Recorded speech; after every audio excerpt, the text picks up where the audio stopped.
ஊராம் வீட்டு நெய்யில உங்க வீட்டுக்கு ஸ்வீட் செய்யாதீங்க. எப்படி? ஊராம் வீட்டு நெய்யில உங்க வீட்டுக்கு ஸ்வீட் செய்யாதீங்கன்னு அர்த்தம். மக்களோட ஒரு அடிப்படை வாழ்வாதாரத்துக்கு ஏதாவது பிரச்சனைக்குன்னு கேட்டா நிதி சுமைன்னு சொல்றீங்க. செல வைக்கிறதுக்கு மட்டும் எங்கிருந்து சார் காசு வருது?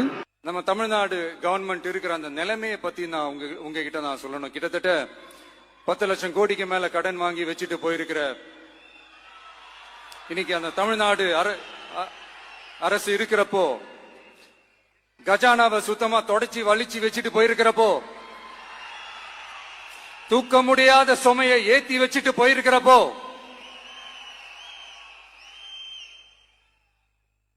அப்படிப்பட்ட ஒரு நிலைமையில தான் இந்த பொறுப்பை நம்ம கையில எடுத்திருக்கிறோம்.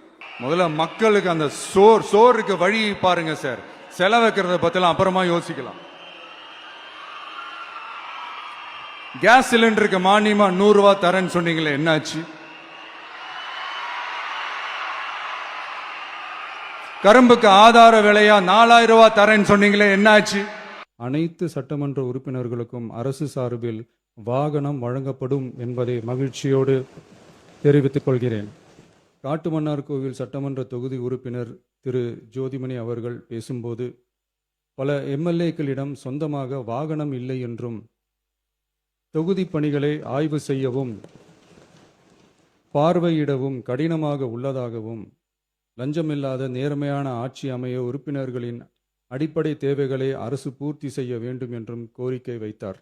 பொருளாதார பலம் இல்லாமல் சட்டமன்ற உறுப்பினர்களாக பணியாற்றும் மற்றும் முதலாக சட்டமன்ற உறுப்பினர்களாக தேர்வு செய்யப்பட்ட உறுப்பினர்கள் தங்களது மக்கள் பணியை தோய்வின்றி தொடர்வதற்கும், அவர்கள் தங்களின் தொகுதி பணிகளை திறம்பட மேற்கொள்வதற்கு வசதியாக அனைத்து சட்டமன்ற உறுப்பினர்களுக்கும் அரசு சார்பில் வாகனம் வழங்கப்படும் என்பதை மகிழ்ச்சியோடு தெரிவித்துக் கொள்கிறேன்.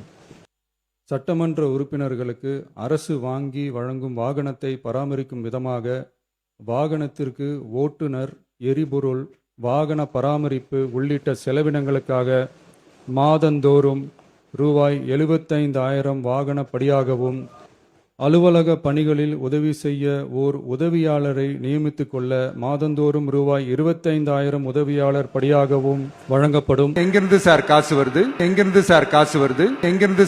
வருது?